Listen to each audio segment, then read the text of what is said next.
Welcome dear students, hope you are fine.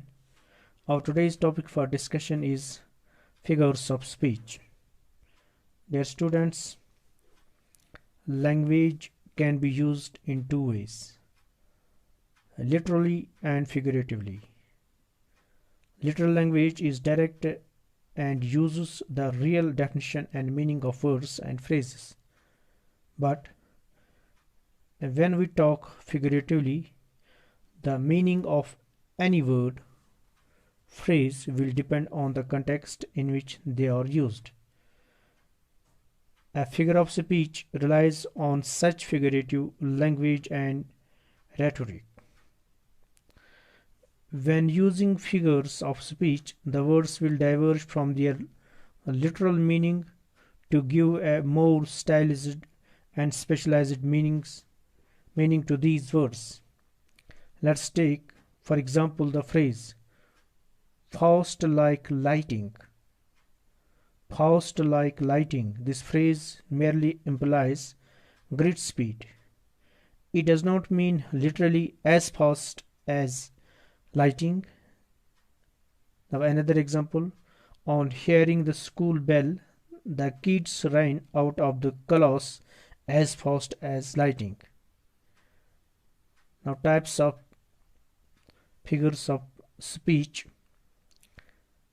Dear students, now there are dozens of types of figures of speech, but here we will be focusing on the five main ones which we use in our daily prose. Now first is simile. A simile is a figure of speech. A simile is a figure of speech that uses comparison. In a simile, we use two specific words, like and as. In simile, we use two specific words, like and as, to compare two unlike things. In a simile, we use two specific words, like and as, to compare two unlikely things that actually have nothing in common. This is done to bring out the dramatic nature of the prose and invoke vivid images and comparisons. It is one of the most common forms of figure of speech and is used in everything from day-to-day talk to poems. Let us see some examples of simile. He is as brave as lion. He is as brave as lion. Here we will notice a boy and his bravery are being compared to a lion. This is an unusual and illogical comparison, but it brings out the vivid imagery and lyrical quality in the sentence. The little sentence would have read, "He is brave." The little sentence would have read, "He is brave," but using the simile makes it sound much better. Other such examples can be quite like a mouse, as tall as mountain, as tall as mountain, as strong as an ox. These are examples of simile.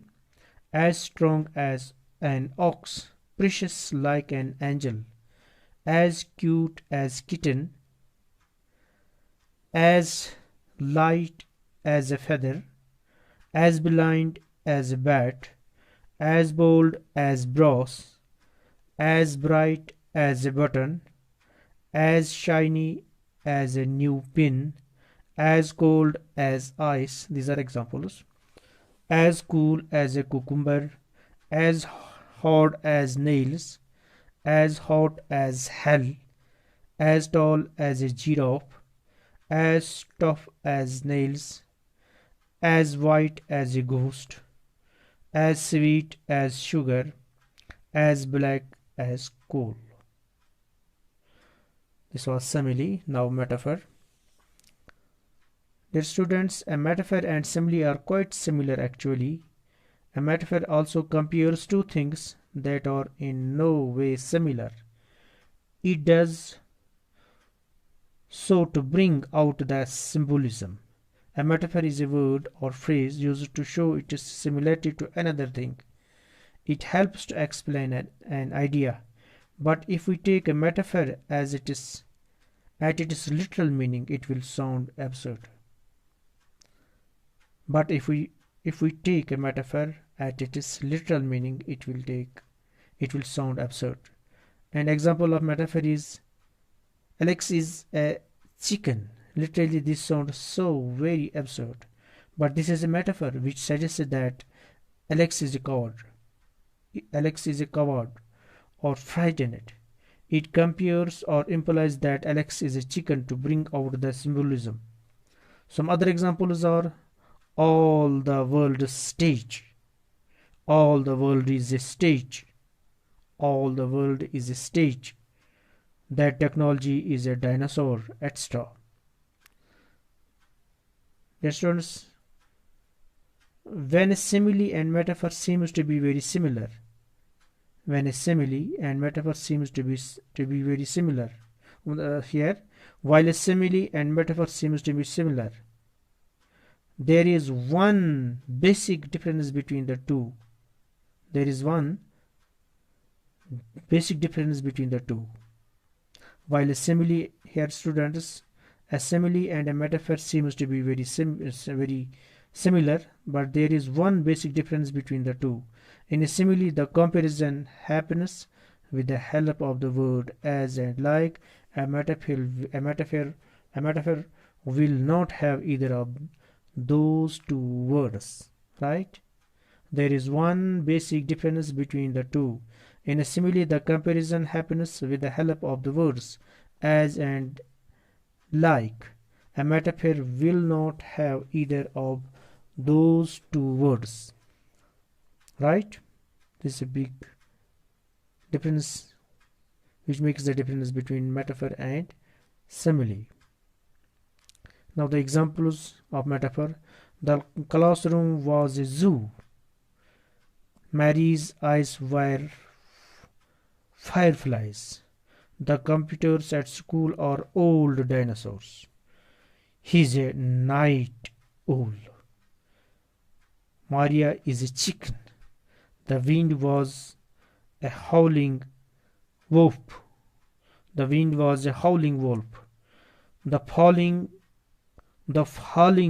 snowflakes are dancers.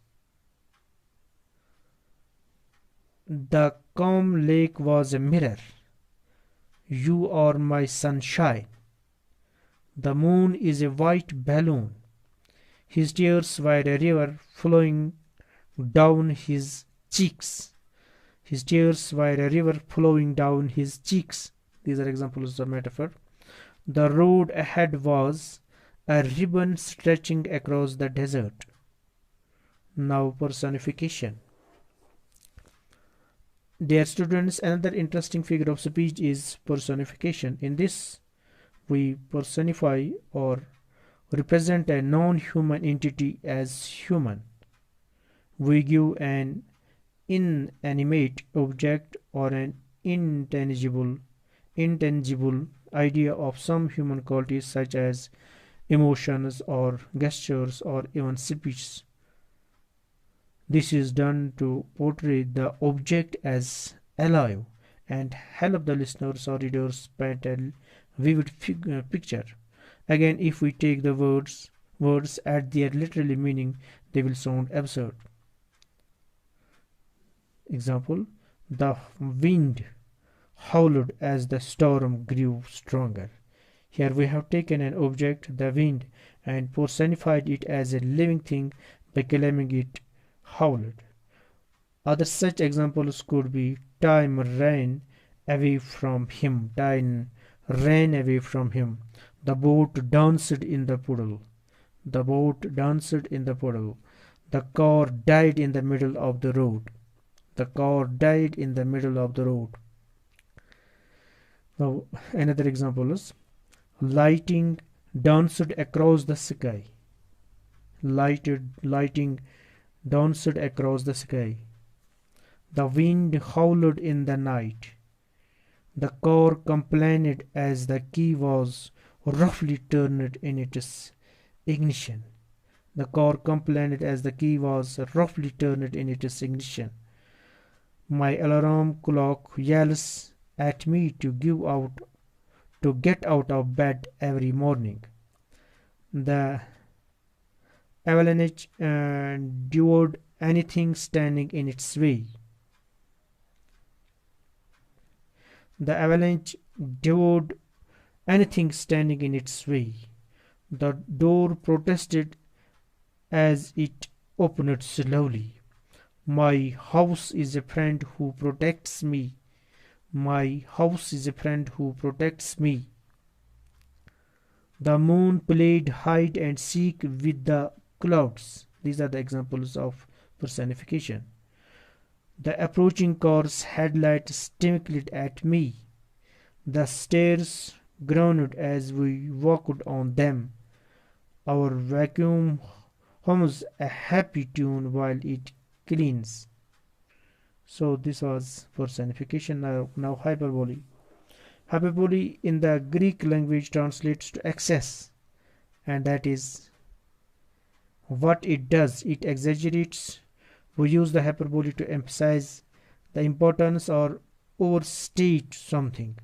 These exaggerated claims and statements are never meant to be taken at their literal meaning. They are used to create a strong and lasting impression.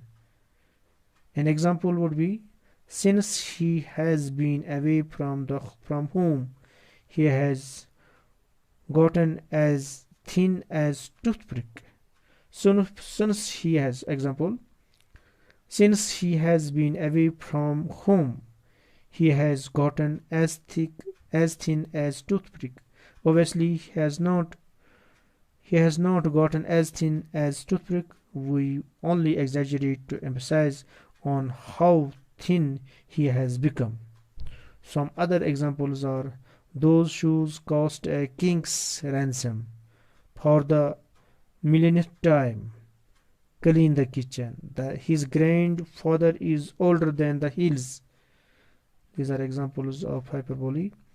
Now another example is, I have a million things to do today. I have a million things to do today. When I was young, I had to walk 15 miles to school uphill in the snow. I had a ton of work. Hyperbole. We are speaking about the examples of hyperbole. If I cannot buy that perfect prom dress, I will die. If I can't buy that perfect prom dress, I will die. He's as skinny as a toothpick. He's as skinny as a toothpick. The car went faster than the speed of light.